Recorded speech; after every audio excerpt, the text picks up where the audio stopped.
নমো তচ্ছা ভগবতো অরহতো সম্মা সম্বুদ্ধচ্ছা। জগৎপূজ্য মহাকারণিক তথাগত সম্যক সম্বুদ্ধ শ্রীচরণে কৃতজ্ঞ প্রণাম নিবেদন করে প্রজ্ঞাপারমিতে অংশগ্রহণকারী সকল উপাসক উপাসিকাগণের নিরোগ দীর্ঘায়ু সুখী জীবন তথা জ্ঞান বিমণ্ডিত জীবন কামনায় শুরু করতে চলেছে আজকের বিভঙ্গ আলোচনা ক্লাস। সাধু সাধু সাধু।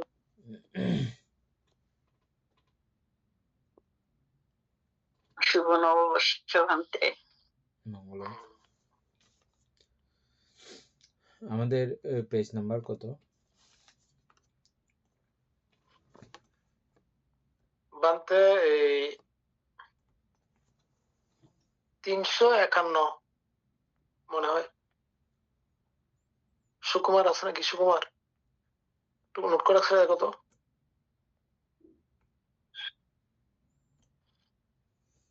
মোবাইলে না পেজের মধ্যে? ঠিক মাটিটা নয় না, ঠিক মাটি আরো 3 মাটি বুঝতে কে 351 নম্বর পেজ 3 আছে, 753 নম্বর।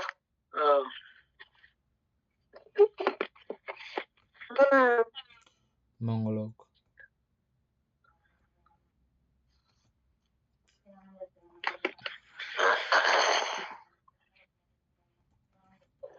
সাতশো 3 প্রকারে জ্ঞানবস্তু: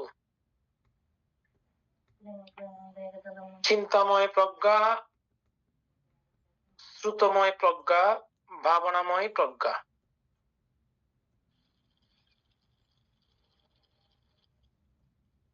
দানময় প্রজ্ঞা, শিলময় প্রজ্ঞা, ভাবনাময় প্রজ্ঞা। এগুলো কিন্তু আমরা পড়ছিলাম না, দিকমাতিকার দুইটা করে 3টে করে আসছে। ভাবনাময়টা যুক্ত হয়েছে আর কি।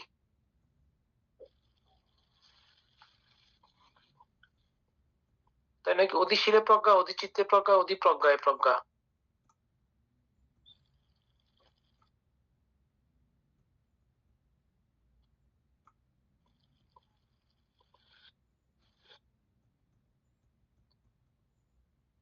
তারপর হচ্ছে আয় কৌশলে দক্ষতা, অপায় কৌশলে দক্ষতা, উপায় কৌশলে দক্ষতা।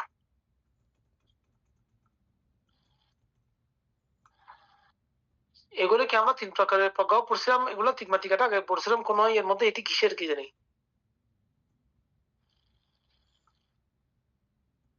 আচ্ছা, জ্ঞান বিমুখতে, হ্যাঁ না ঠিক আছে।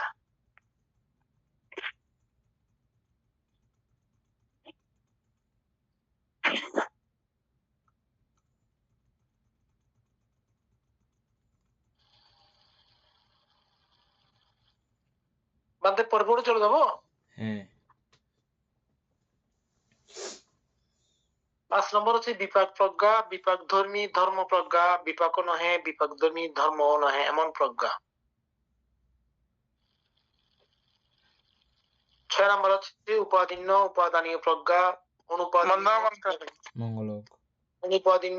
উপাদানীয় প্রজ্ঞা, অনুপাদীন্য অনুপাদানীয় প্রজ্ঞা।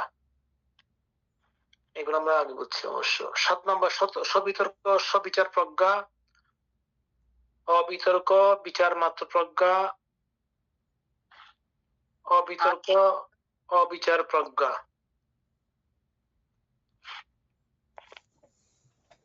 8 নাম্বার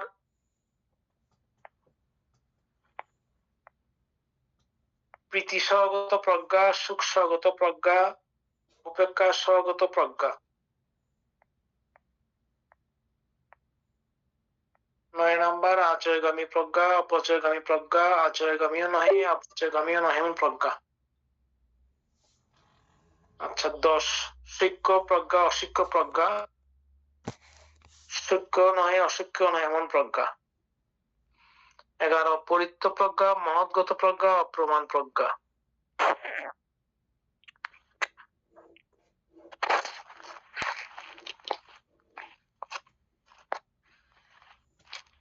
12 পরিত্য অবলম্বন প্রজ্ঞা, মহৎগত অবলম্বন প্রজ্ঞা, অপ্রমাণ অবলম্বন প্রজ্ঞা।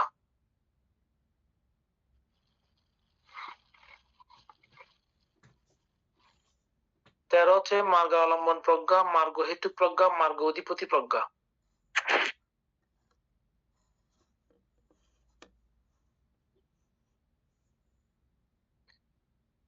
বান্দা এখানে মার্গ অধিপতি প্রজ্ঞাটা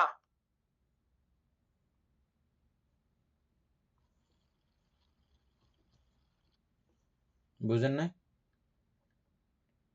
বুঝছি যে এটা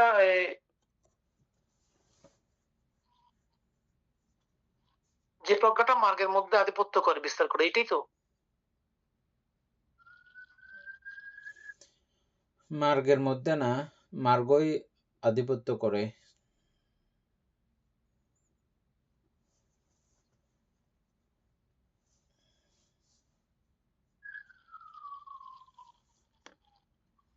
তার মানে আপনার এটা কি আমি বলতে চাচ্ছি, এটা বুঝাচ্ছি, এটা শ্রোতাপন্ন থেকে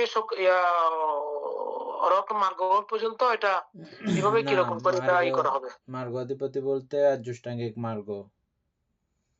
ও আচ্ছা, এখানে এটা ওই দিক দিয়ে হলে ঠিক আছে বলতে। হ্যাঁ,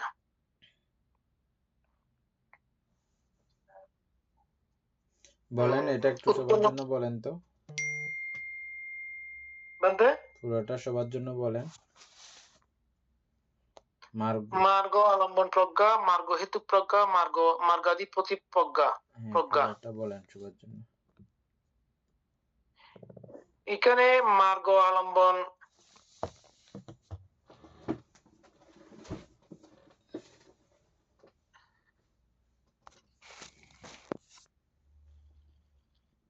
যে আলম্বনে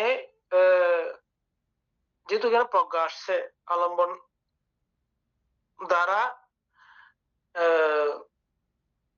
মার্গে উপনীত হওয়া যায়,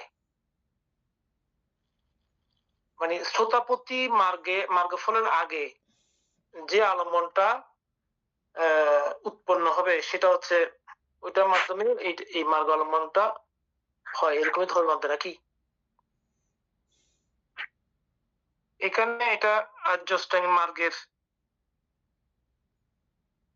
বিষয়টা পরিপূর্ণভাবে পালিত হবে আর কি। প্রথম যিনি নির্বাণ দর্শন করবেন এই মার্গ আর্য মার্গ প্রতিপালন করার পরে যে প্রজ্ঞাটা লাভ হবে, ওইটাই মনে হচ্ছে মানে আমার এরকম নাকি?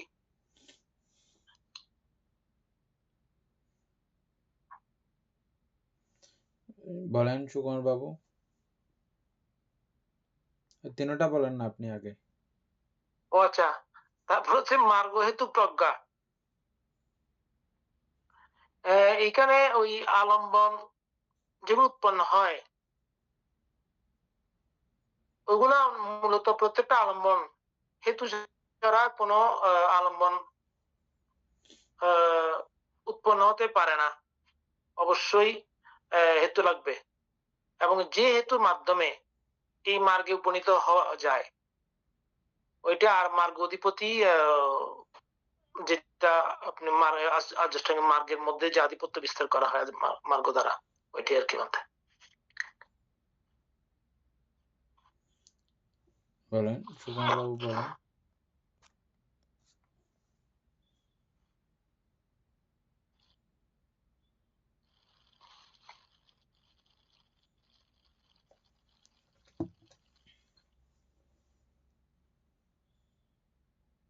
আছে থাকার তো কথা আছে। আচ্ছা, আমি তো বলে যাচ্ছি, সাউন্ড বন্ধ ছিল যে। আমরা মানতে মার্গ আলমন প্রজ্ঞা বলতে যেমন আমরা শ্রোতাপতি, সকৃতাগামী, অনাগামী, অরহত্ত মার্গ পর্যন্ত যে পড়ছিলাম, এখানে ফলের কথা যেহেতু আসে নাই আর কি।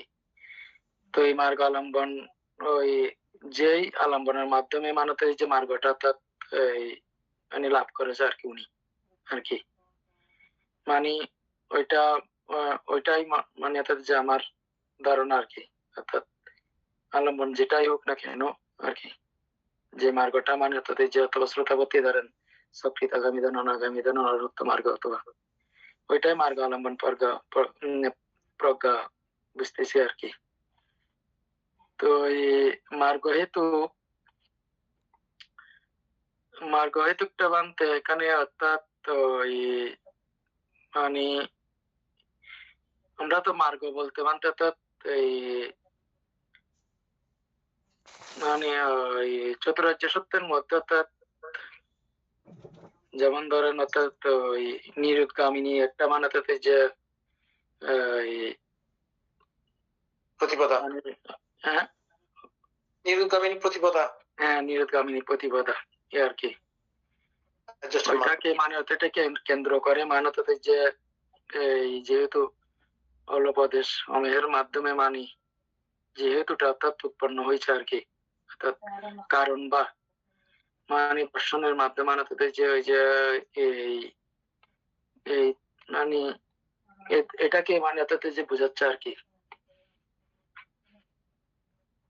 হয় তো এই মার্গ অধিপতি আমরা ওই অবশ্যই অধিপতি মানাতে যে আমরা পড়ছিলাম আর কি আগে, অর্থাৎ মানে চারটা চন্দ্র, বীর্য, মীমাংসা আর একটা চিত্ত। হ্যাঁ, তো ওইগুলাকে মানে অধিপত্য করে আর কি, যেই মানে তাদের যে প্রজ্ঞাটা উৎপন্ন হয়েছে আর কি। অর্থাৎ যেমন একেবারে ওই আসর্বক্ষ জ্ঞান পর্যন্ত মানে অর্থাৎ নির্বাণ পর্যন্ত মানে অগ্রসর করে আর কি। মানে অর্থাৎ লোকোত্তর জ্ঞান মানে মধ্যে উপনীত হয় আর কি। এটাই মার্গ অধিপতি প্রজ্ঞা হিসেবে তো এতটুকু জেনেছি বলতে আর কি আমি। উপাসক যথার্থ বাবু, আপনি শুধু মার্গ আলম্বনটা আর একটু পরিষ্কার করেন, প্রজ্ঞাটা রাখেন। বলতে মার্গ আলম্বন প্রথমটা। আচ্ছা, প্রথমটা বলতে আমি বলতেছিলাম যে আপনি কি বলছেন বলতে একটু বুঝিনি, খেয়াল করিনি। প্রজ্ঞা বাদ দিয়ে শুধু মার্গ আলম্বনটা বলেন। আচ্ছা, আমি বলছিলাম যে আলম্বনের দ্বারা মার্গে উপনীত হওয়া যায়, আমি ওইটা বুঝলাম আর কি।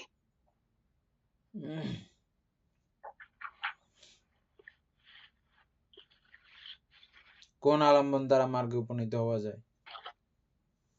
বলতে এখানে আমরা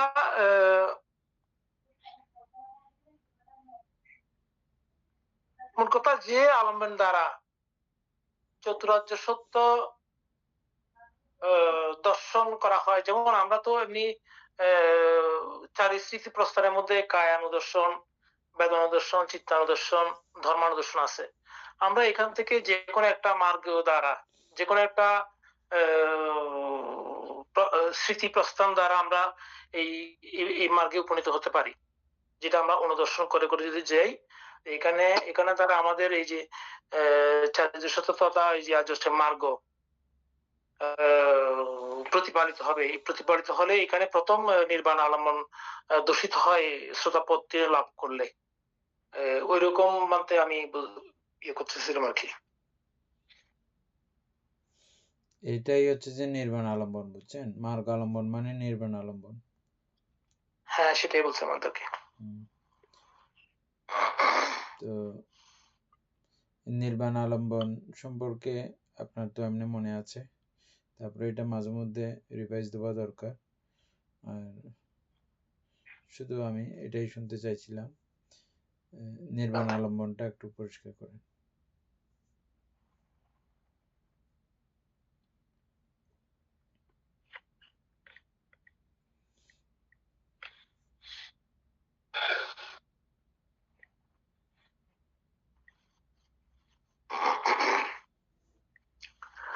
নির্বাণ আলম্বনটা বলতাম আবার।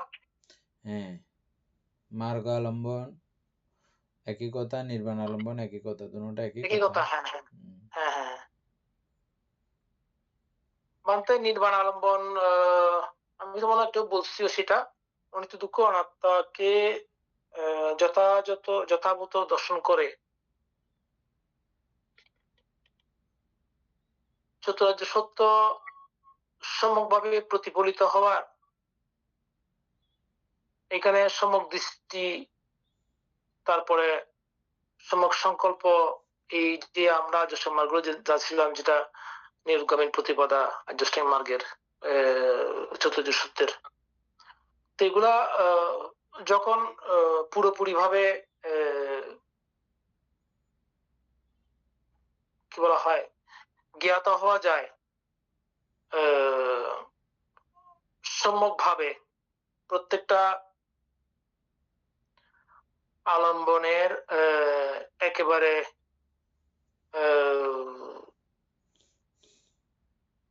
যথাসত্য দর্শিত হয়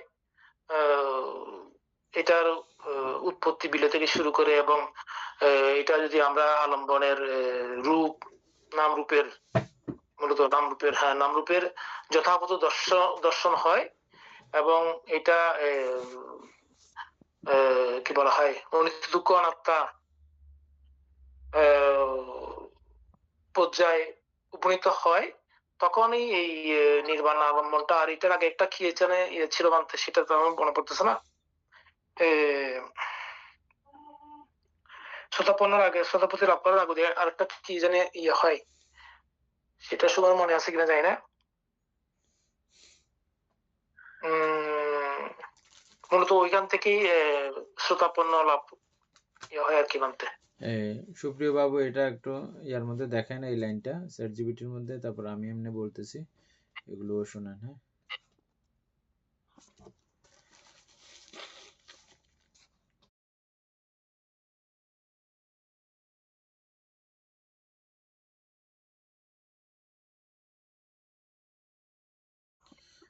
আমরা যে লাইনটা আলোচনা করতেছি ওটা চ্যাট জিপিটির মধ্যে ওইটা মনে হয় তিগমাতিকায় লিখতে হবে মানতে, তিগমাতিকা দিয়ে তারপর লিখতে হবে।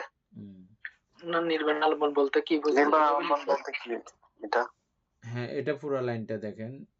মার্গালম্বন প্রজ্ঞা, মার্গহেতু প্রজ্ঞা, মার্গাধিপতি প্রজ্ঞা, এটা দেখেন। আর আমি এমনি বলতেছি আমার অভিজ্ঞতা থেকে, হয় কিনা দেখবো আর কি। হ্যাঁ, ঠিক আছে। যদিত্য বাবু বলেছেন, এটা এর থেকে আর বেশি করে বলার এমনি উপায় আসলেই থাকে না। তবে আমরা কয়েকবার আলোচনা করেছি নির্বাণ সম্পর্কে। আমরা যেদূর বুঝেছি, আবার এদূর এভাবে গবেষণা না করলে, অভিধর্ম গবেষণা না করলে এদূরও বুঝতে পারা যাবে না, কেউ বুঝবে না। নির্বাণ আলম্বন প্রজ্ঞা বা মার্গ আলম্বন প্রজ্ঞা, আমরা যখন আর্যাষ্টাঙ্গিক মার্গের যৌথ প্রয়োগ যখন দিব, কয়েকদিন আগে আমরা আর্যাষ্টাঙ্গিক মার্গের পুরো আমরা আলোচনা করেছি। কেন পুরো বিষয়টা আমাদেরকে কোথায় নিয়ে যায়, আমাদেরকে কোথায় দাঁড় করায়, পরিপূর্ণতা এখন না করলেও এটার পুরো একসঙ্গে প্রয়োগ যখন হয়, তখন এটার কেন্দ্রবিন্দু কিন্তু নির্বাণ। নির্বাণ আলম্বন মানে হচ্ছে যে চিত্ত তখন কোনো কিছুকেই আর আলম্বন করে না, তখন চিত্ত আলম্বন মুক্ত।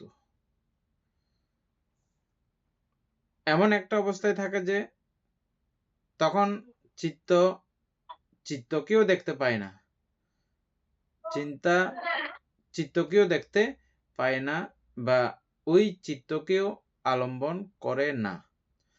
চিত্তকে দেখতে পাওয়া, এটা হচ্ছে যে ওই যে নৈব সংজ্ঞা না সংজ্ঞা পড়ছিলাম আমরা, ওখানেও ওই চিত্তকে অনুভব করতে পারতেছে, দেখতে পারতেছে। এটা আমরা লোকীয় ধ্যান আলোচনা করার সময় আমরা পেয়েছিলাম, আপনাদের মনে আছে আশা করি না। এই নির্বাণ আলম্বনে চিত্ত দ্বারা চিত্তকেও আলম্বন করা বা কোনো প্রকারের কোনো অস্তিত্ব দেখতে পাইলে নির্বাণ আলম্বন গ্রহণ করা হলো না। কিছুই যদি পাওয়া যায়, কোনো কিছুতেও যদি চিত্তের সঙ্গে টাচ খায়, ধরা ছোঁয়ার মধ্যে আসে, বুঝতে হবে না এখনো নির্বাণ আলম্বন টাচ করা হয়নি বা ধরা হয়নি। নির্বাণ আলম্বন মানে হচ্ছে পুরোপুরি সম্পূর্ণ একেবারে নিঃশেষ, কোনো কিছুই এখানে আর পাওয়া যাবে না। হ্যাঁ, এটা বলা বড় বলাটাও মানে বহুত আসলে কঠিন ব্যাপার, বোঝা তো অনেক হ্যাঁ, কঠিন, ঠিক আছে। এটা এ পর্যন্ত বলাও অনেক কঠিন ব্যাপার। এই মার্গ প্রাপ্তির এই মার্গ, এই মার্গালম্বন কিভাবে উৎপন্ন হয়, কিভাবে হয়েছে, কিভাবে এই অবস্থা করতে পারা যায়, এই সম্পর্কে যাবতীয় জ্ঞান, যাবতীয় অবস্থা সম্পর্কে জ্ঞানই হচ্ছে যে প্রজ্ঞা, মার্গ আলম্বন প্রজ্ঞা। আশা করি বুঝছেন। নর্মালি দূরে না বুঝলে আবার এর থেকে আর ভেঙে বলাও কিন্তু আর এমনি নর্মালি সম্ভব না, কারণ আমরা কয়েকদিন আগেই আর্যষ্টাঙ্গিক মার্গ আলোচনা করেছি। হ্যাঁ, আর এটা বুঝতে হলে আবার আর্যষ্টাঙ্গিক মার্গ পুরো আলোচনা করে আবার এ পর্যন্ত পৌঁছতে হবে। আমরা পরেও দেখবো তো এই যে চ্যাটজিপিটি কি বলে। হ্যাঁ, তারপরে দেখেন মার্গ হেতু প্রজ্ঞা, মার্গ হেতু প্রজ্ঞা। আপনি এই মার্গ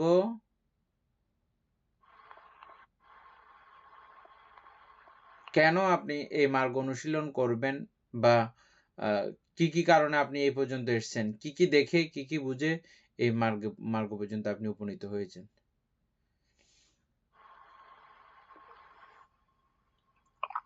বুঝছেন?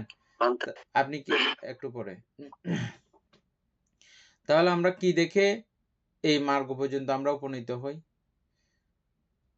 যাবতীয় নামরূপকে, পুরো জাগতিক নামরূপকে দুঃখ দেখেই আমরা এই মার্গে উপনীত হই।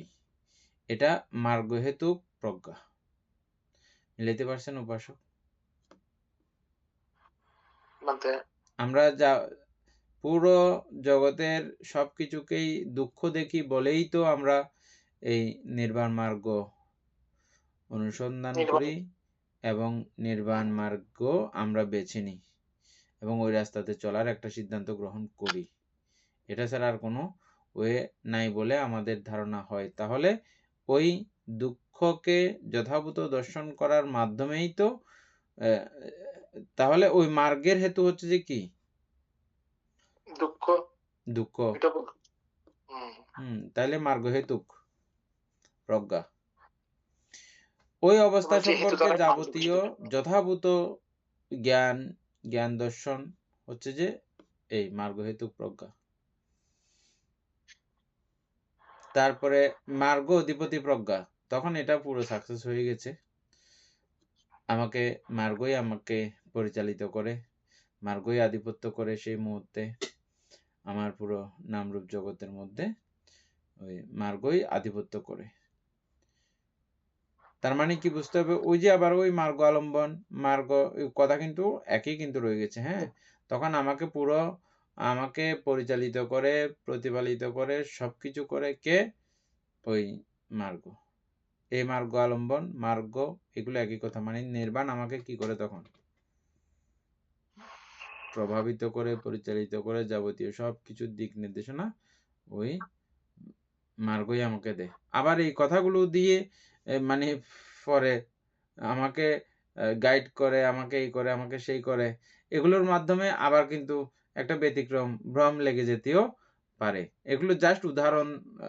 অধিপতি যেহেতু লেখা আছে, ওই অধিপতির সাথে কিন্তু এই কথাগুলো বলা। ওখানে কেউ কাউকে গাইড করার মতো, করার মতো, কমান্ডিং করার মতো ওইরকম অবস্থা কিন্তু আর থাকে না। কিন্তু নির্বাণ এমন একটা বিষয়, হ্যাঁ, এটা তারপরে আমরা বলার সাথে, বোঝার সাথে এমন কথা বলি, কিন্তু পরের কথাগুলো জাস্ট উপমা হিসেবেই ধরে নিতে হবে। আশা করি মার্গ আলম্বন প্রজ্ঞা, মার্গ হেতুক প্রজ্ঞা এবং মার্গ অধিপতি প্রজ্ঞা বুঝছেন আশা করি। তারপর আমরা চ্যাটজিপিটির মধ্যে দেখি কি বলে ওখানে। উপাসক সুপ্রিয়বাবু বলেন।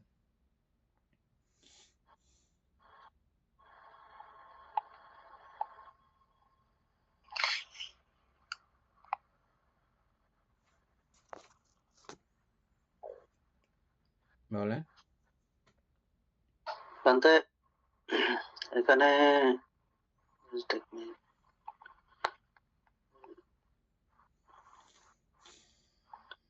নির্বাণ প্রজ্ঞা এবং মার্গ আলম্বন, নির্বাণ আলম্বন প্রজ্ঞা এবং মার্গ আলম্বন প্রজ্ঞা। মার্গ আলম্বন প্রজ্ঞা, এই প্রজ্ঞার মার্গ আলম্বন প্রজ্ঞা, এই প্রজ্ঞার আলম্বন বা বিষয়বস্তু হলো স্বয়ং আর্য মার্গ প্রকৃতি। এটি মূলত ঘটে প্রত্যবেক্ষণ জ্ঞানের সময়। একজন সাধক যখন শ্রোতাপত্তি বা অন্য কোনো মার্গ লাভ করেন, তখন মার্গ থেকে বেরিয়ে আসার পর তার মন বিশ্লেষণ করে দেখে আমি কোন পথে এখানে এলাম বা আমার মার্গ জ্ঞানটি কেমন ছিল। অবস্থা এখানে প্রজ্ঞা নির্বাণকে নয়, বরং যে জ্ঞান বা যে পথ তাকে নির্বাণের কাছে নিয়ে গিয়েছিল সেই মার্গ চিত্তকেই বিষয় হিসেবে গ্রহণ করে। সহজ উদাহরণ, আপনি যখন কোনো গন্তব্যে পৌঁছান তখন সেই গন্তব্যটি হলো নির্বাণ, কিন্তু পৌঁছানোর পর আপনি যখন ফিরে তাকিয়ে দেখেন যে আপনি কোন সুন্দর রাস্তা দিয়ে এসেছেন, সেই রাস্তার কথা মনে করাই হলো মার্গ আলম্বন প্রজ্ঞা।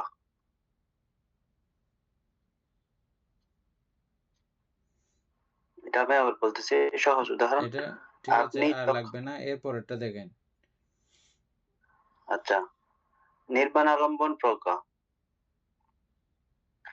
এই প্রজ্ঞার আলম্বন বা বিষয়বস্তু হলো সরাসরি নির্বাণ। না মার্গ হেতু, ওইটা বলছেন তো, মার্গ হেতু এটা বলবেন না, এখন। মার্গ হেতুকটা বলেন। মার্গ হেতু, হুম। মার্গ হেতু প্রজ্ঞা কি? বৌদ্ধ অভিধর্ম এবং প্রতিসম্পদা সংবিধা মজ্ঞ অনুসারে মার্গ হেতু প্রজ্ঞা হলো সেই বিষয় বিশেষ জ্ঞান যা নির্বাণ লাভের পথ বা কারণ হিসেবে কাজ করে। এখানে মার্গ মানে অষ্টাঙ্গিক মার্গ এবং হেতু মানে কারণ বা মূল। সহজভাবে ব্যাখ্যা নিচে দেওয়া হলো। মার্গ হেতু শব্দের অর্থ দুঃখ নিরোধের পথ, অর্থাৎ সম্যক দৃষ্টি থেকে শুরু করে ওই চা লাগবে না, সম্যক এর সমাধি পরেরটা দেখেন। পর্যন্ত 8টি স্তর। আর লাগবে না, মার্গ অধিপতিটা দেখেন। মার্গ অধিপতি, মার্গ অধিপতি প্রজ্ঞা, বৌদ্ধ ধর্মের পরিভাষায় মার্গ অধিপত্য প্রজ্ঞা হলো এমন একটি শক্তিশালী প্রজ্ঞা যা আর্য মার্গের অন্যান্য মানসিক উপাদানগুলোকে নিয়ন্ত্রণ করে এবং নির্বাণের দিকে ধাবিত করার ক্ষেত্রে প্রধান নেতৃত্ব দেয়। এখানে আধিপত্য শব্দের অর্থ হলো প্রভুত্ব, আধিপত্য বা নেতৃত্ব দানকারী শক্তি। হয়েছে, আর লাগবে না। তারপরে এখানে এটা চারটা দিছে। হ্যাঁ, ওই চা লাগবে না, বুঝছি। মানে আমি আশ্চর্য হচ্ছে যে এটাই এত, এগুলো খুব গভীর থেকে সুগভীর বিষয়, এগুলো এত সুন্দর করে এগুলো এখানে উল্লেখিত আছে, এটা পুরো আশ্চর্য বিষয়। উপাসক খেয়াল করছেন? হ্যাঁ বান্তে। যদিও বা নির্বাণ পর্যন্ত এগুলো বোঝানো, এগুলো আপনারা বুঝতেছেন, কিন্তু নির্বাণ পর্যন্ত বুঝাই দেওয়া, হ্যাঁ, এটার পক্ষে সম্ভব না, চ্যাটজিপিটির পক্ষে সম্ভব না।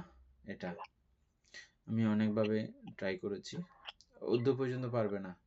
কিন্তু সেটা না পারলেও এটা ক্রমান্বয়ে কিন্তু এভাবে যদি গাইড নেওয়া যায়, ও কিন্তু বুঝে ফেলবে। হ্যাঁ বান্তে, বুঝে ফেলবে, কারণ প্রশ্ন করতে হবে, ওকে প্রশ্ন করলে বুঝে ফেলবে আশা করি। হ্যাঁ, আচ্ছা, যাই হোক, এখন তাহলে আমরা যেভাবে বলছি সেভাবেই ঠিক আছে, বুঝছেন? হুম। আর এই নির্বাণ আলম্বন বারবার চেক করবেন এটা ভুল হয়ে যাচ্ছে কিনা সবাই। এখন আমি যেভাবে আলোচনা করেছি আশা করি বুঝতে পারছেন, বুঝছেন? তারপরেও মাঝে মধ্যে মিস্টেক হয়ে গেলে তখন এটা আবার ওই আর্যাষ্টাঙ্গিক মার্গের যৌথ প্রয়োগ করবেন, অথবা এটা আঁকতেও পারেন গোল করে এঁকে এটা ওখান থেকে শুরু হয়ে এই পর্যন্ত আসলো, ওখানে আসলো, ওখানে আসলো। এভাবে 8টা আমরা যে একটা চক্র দেখি আর্যষ্টাঙ্গিক মার্গের, মানে 8টা 8 সাইড থেকে এসে মাঝখানে একদম 0 হয়ে গেছে, এরকম কোনো চক্র আপনারা কখনো দেখেছেন? আমাদের যেটা ধর্মচক্র দেখেছেন আপনারা? না মানতে দেখিনি তো মনে হয়, জিরো কোথাও দেখছিলাম নাকি? না, মাঝখানে নির্বাণ লিখে দিচ্ছে, ঠিক আছে, এরকম কিছু, আর কিন্তু সব জায়গা থেকে এসে মাঝখানে 0 করা, এমনি ধর্মচক্রটা দেখেছেন তো না? ধর্মচক্র ছবি হুইলের এটা হুম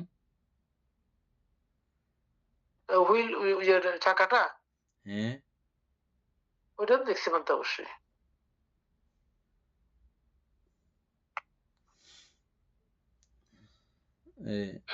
এটা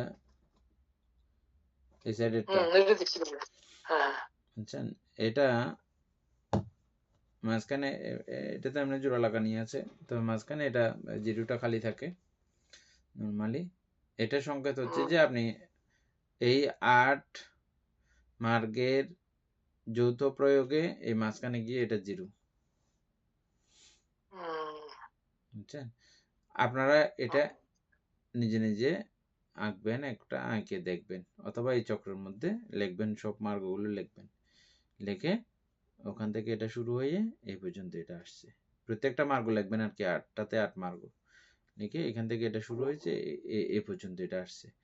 সবগুলো দেখবেন একই জায়গায়, সবগুলো দেখবেন একই জায়গায় 0তে আসছে, সবগুলো নির্বাণে আসছে। বুঝছেন? যাই হোক, আমরা আরো ভবিষ্যতে আবার আর্যষ্টাঙ্গিক মার্গ আরো ব্যাপক আলোচনা করব ক্রমান্বয়ে।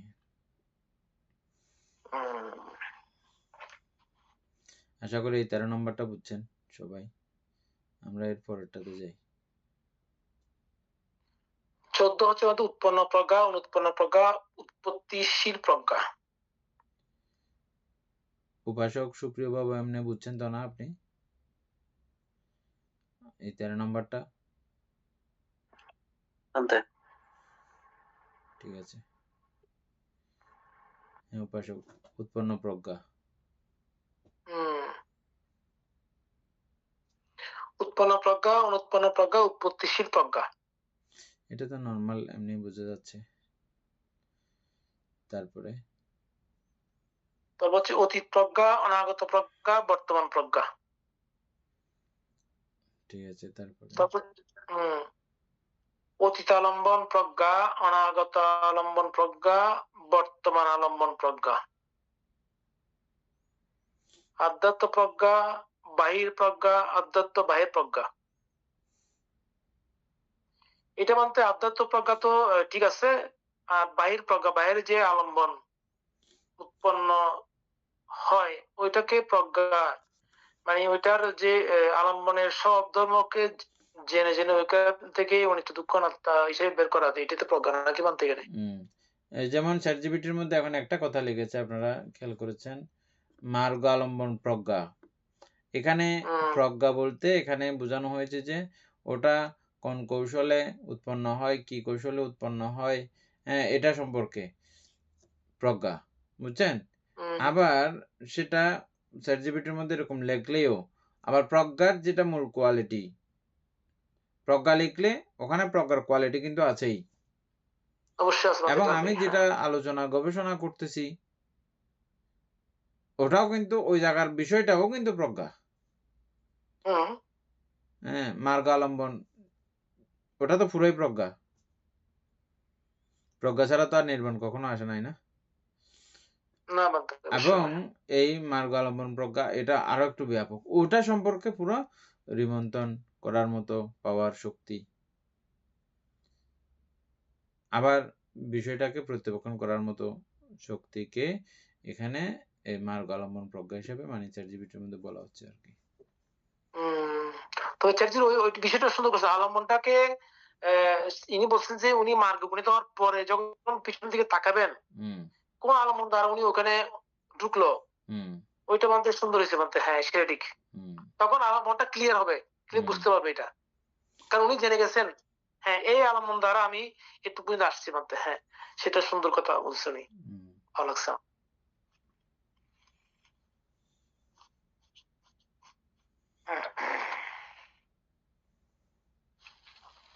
তারপরে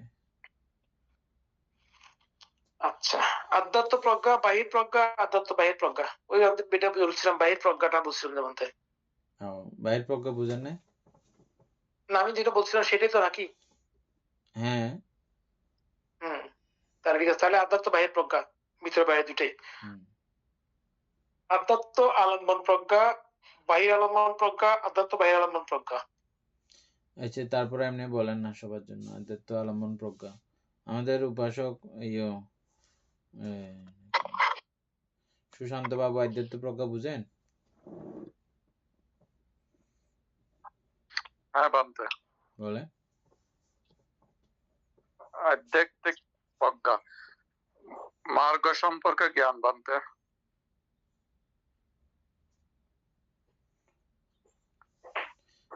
সুকুমার বাবু বলেন।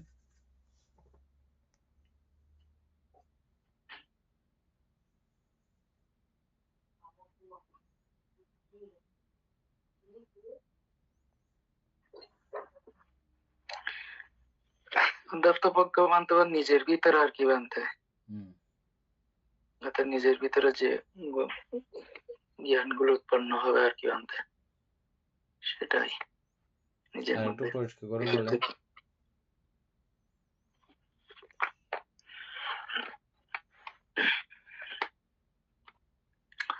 পরিষ্কার বলতে নিজের ভিতরে আমাদের যে সরেন্দ্রিয় আছে বলতে চক্ষু কর্ণ নাসিকা জিহ্বা ত্বক আর কি, তো অর্থাৎ এটার মাধ্যমে আমাদের চোখের মাধ্যমে যেই আলম্বনের মাধ্যমে যে তাতে যেটা উৎপন্ন হবে, যেটা দেখবো অথবা হ্যাঁ ওটা এটা জ্ঞান দিয়ে মানে তো অনুভব করতে হবে আর কি মানতে। অর্থাৎ প্রজ্ঞা দ্বারা মানে তাদের যে বিচার করে মানে যে জ্ঞানটা উৎপন্ন হবে সেটাই মানে তাদের আধ্যাত্মিক প্রজ্ঞা। কি জ্ঞান উৎপন্ন হবে? কি জ্ঞান উৎপন্ন হবে? এই যে জ্ঞান বলতে মানতে এভাবে ওই আমরা উপর থেকে পরে আসতেছি, এগুলো তো সব তো মানে তাদের যে চতুরার্য সত্য এবং আধ্যাত্মিক মার্গের কথা আর কি, মানে অনিত্য দুঃখ অনাত্মা, মানে এই যে এভাবেই মানে তাদের যে বুঝতে হবে আর কি মানতে, এগুলা সব কি সব তো মানে অনিত্য, এভাবে দুঃখ, এই যে অনাত্মা কিছু নেই আর কি, এই জ্ঞানটাই মানেতে যে উৎপন্ন হবে অন্তরের। আশা করি আমাদের উপাসক সুশান্ত বাবু বুঝতে পেরেছেন। বুঝতে পেরেছি। ঠিক আছে, উপাসক জয়দত্ত বাবু বিষয়টাকে পুরো রিপিট করেন, মূল বিষয়টাকে।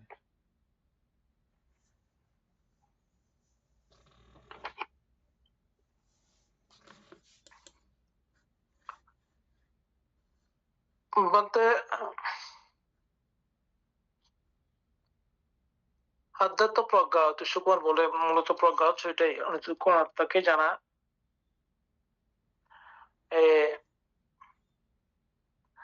আমাদের এই যে পঞ্চ ইন্দ্রিয় আছে, তারপরে পঞ্চ ইন্দ্রিয় সাথে এখানে আমাদের মনেন্দ্রিয় আছে, আমাদের সর্বেন্দ্রিয় আছে, আর মূলত এখানে এগুলা পুরোপুরি আসছে নাম রূপ দ্বারা, নাম রূপের দ্বারা এগুলো আমরা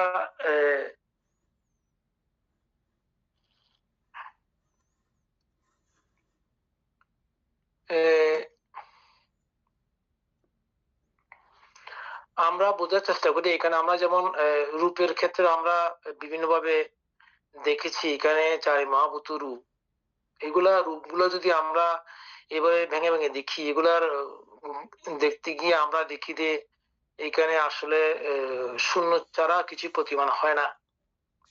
যখন এই চারে মহাভূত ধাতুকে আমরা ভাঙি, হ্যাঁ, পটবী ধাতু, আপধাতু, বায়ুধাতু, তেজ ধাতু। এইগুলা যদি ভেঙে দেখি তাহলে এখানে আসলে রূপ যে নাই, রূপের যে প্রতি মুহূর্তে আমাদের কি বলা হচ্ছে এখানে, প্রতি মুহূর্তে উৎপন্ন ধ্বংস হচ্ছে প্রত্যেকটা বিষয়, এবং নামের ক্ষেত্রে একই অবস্থা। এগুলা প্রতি মুহূর্তে নিত্য দুঃখ অনাত্মার কি বলা হচ্ছে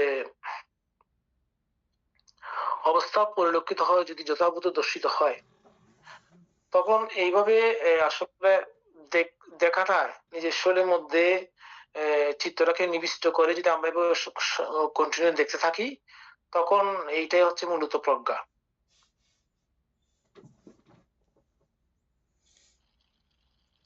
আমাদের সুকুমার বাবু যেভাবে বলছে,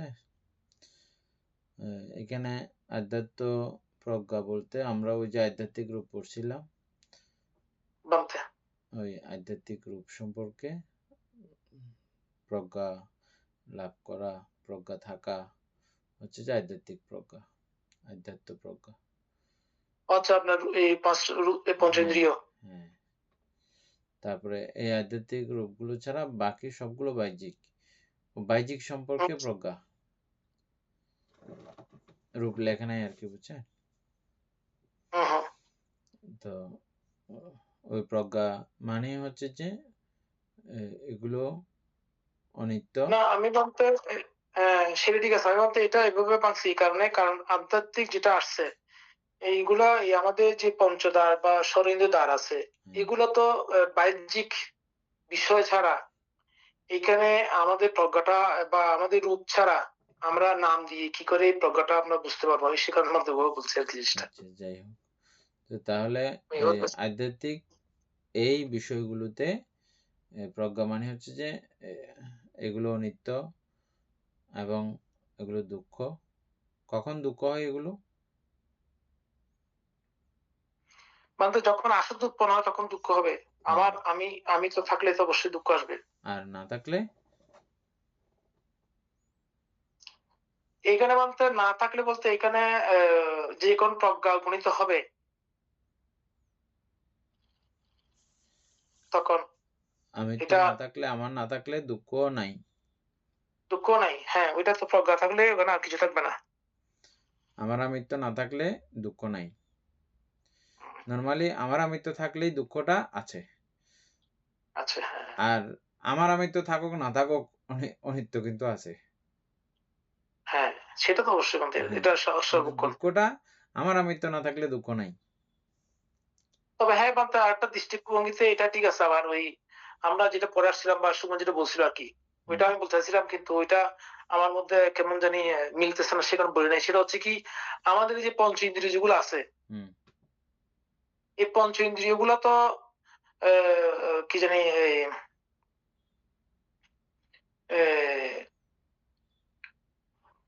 নিজে নিজে এগুলার মধ্যে ওই প্রজ্ঞাটা উৎপন্ন করতে পারে না।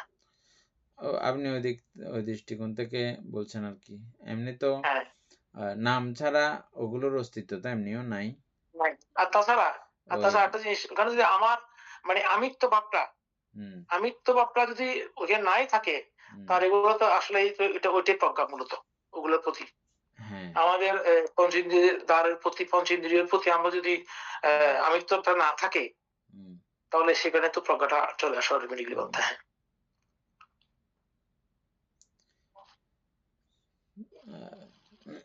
তাহলে পঞ্চপ্রসাদ হচ্ছে যে আধ্যাত্মিক, পঞ্চপ্রসাদের বাইরে যত কিছু আছে সবগুলো বাহ্যিক হিসেবে আমরা পড়ছিলাম।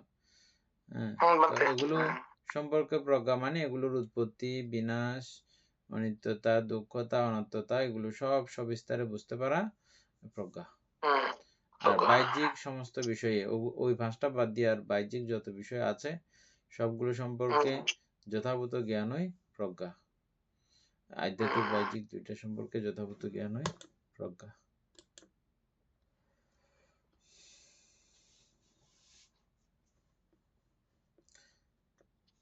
তারপরে 18 তারপর আছে আধ্যাত্ম আলম্বন প্রজ্ঞা, বাহিরালম্বন প্রজ্ঞা, আধ্যাত্ম বাহিরালম্বন প্রজ্ঞা।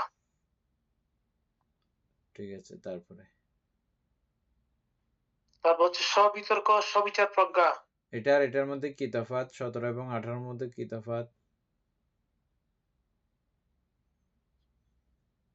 17-18 মধ্যে তফাৎ বলতে বলতে ওইখানে ওগুলা আদব প্রজ্ঞা যেগুলো উৎপন্ন হয় 17 মধ্যে, ওটা অবশ্যই একটা আলম্বনের মাধ্যমে হয়, সেটাই এখানে আসছে আর কি বলতে। এটা যখন আমাদের চিত্ত আলম্বন করে, আলম্বন বানায়, তখন এর কথা, তখন সম্পর্কে জ্ঞান। এগুলো নর্মালি তো এমনি আধ্যাত্ম প্রজ্ঞা, আবার এগুলোকে যখন আলম্বন করে তখনকার সময়ের প্রজ্ঞা।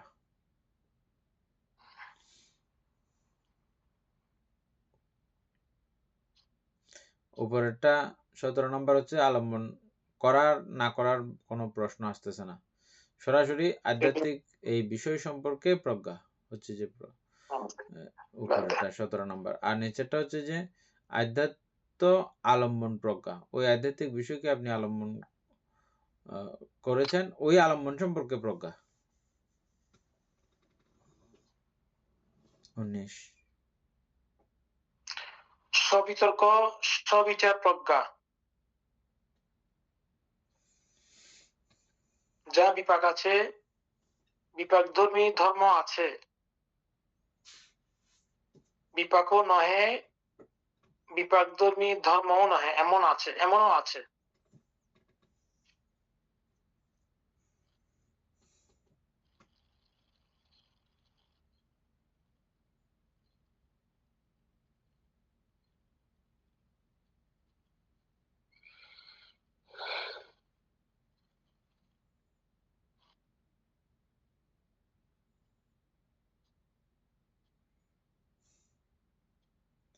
বুঝছেন তো না? বানতে বুঝছেন?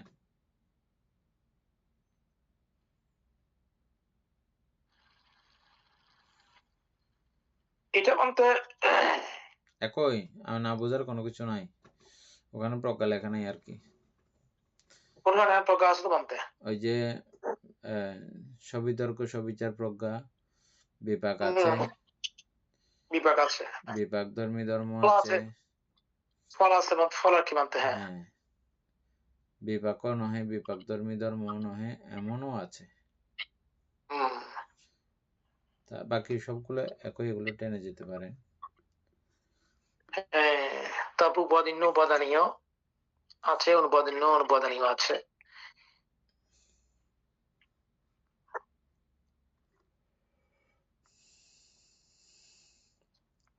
তারপরে বানতে টেনে দেবো নাকি? হ্যাঁ, টেনে যেতে পারেন।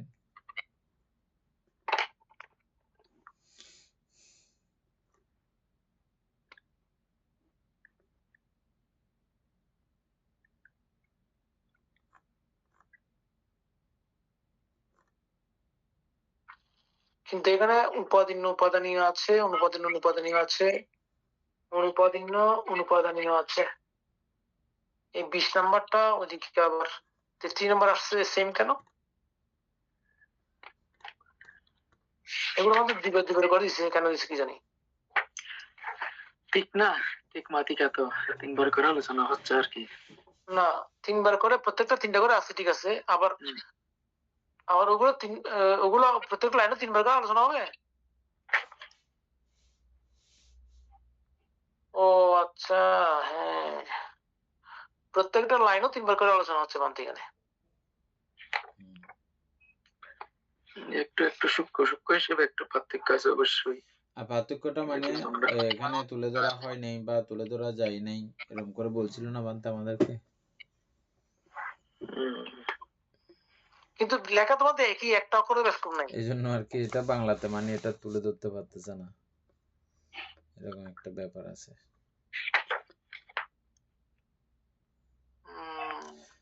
নরমালি এটা আপনারা বুঝেন, এমনি আপনারা বুঝেন, আপনারা তো না বোঝার মতো বুঝে নাই। আমি বলি,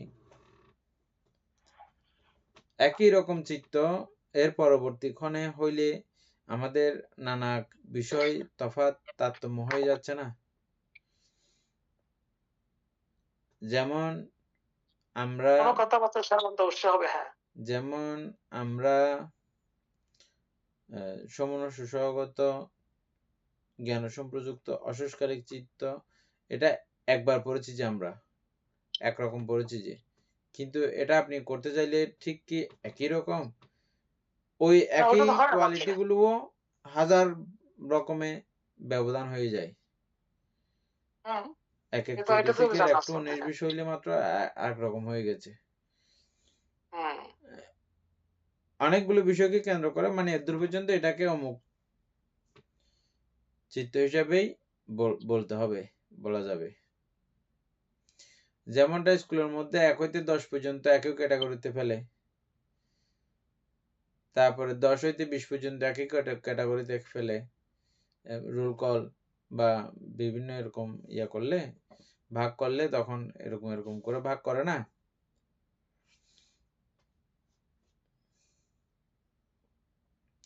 মনে করেন আমাদের এই কুশল চিত্ত হাজার হাজার চিত্তকে 8 শ্রেণীতে ভাগ করা হয়েছে, বিভক্ত করা হয়েছে।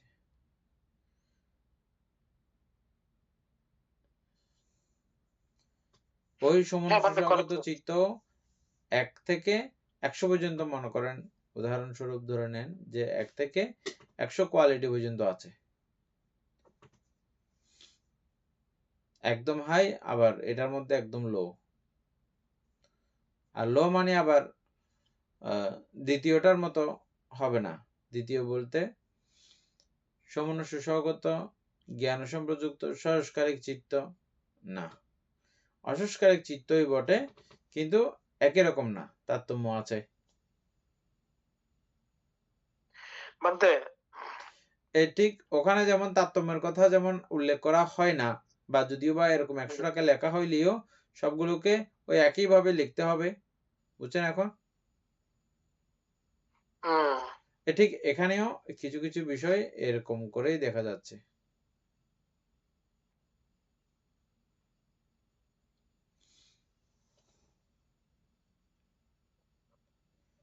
তারপরে এটা পরিষ্কার করে বান্তের সঙ্গে বলা হয়নি, বান্তে বলছে যে এরকমই, যে সব বিষয়গুলো এরকম করে না। নিচে পালিতেও সেম লেখা দেখেছেন উনি, না হলে সেম হ্যাঁ, ভাবে বসাতে সেখানে তো তো কোনো মনে হয় ব্যাপার না। সেটা কি, হ্যাঁ।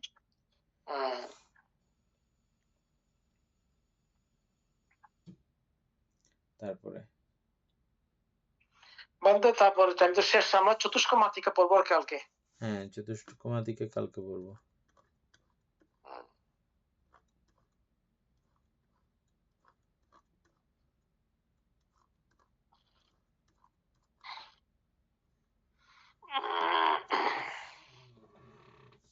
একটা সিস্টেম একবার বুঝে গেলে আরগুলো একদম ইজি, তো কোনো সমস্যা নেই।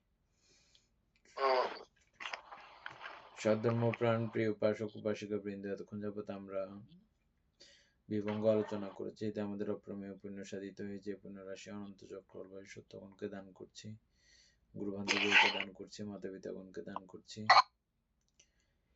এবং এই পুণ্যের কাছে আমরা প্রত্যেকে প্রার্থনা করব নির্বাণ লাভ অবধি অসৎ ব্যক্তি মূর্খ ব্যক্তি পাপ মিত্রের সংসর্গ লাভ না করে সদা সর্বদা জ্ঞানদর্শী কল্যাণ মিত্রের সান্নিধ্য সংসর্গ লাভ করতে সক্ষম হয়ে এইরূপ সাধু কামনা পোষণ করে আজকের মতো ক্লাস এখানে সমাপ্ত করছি।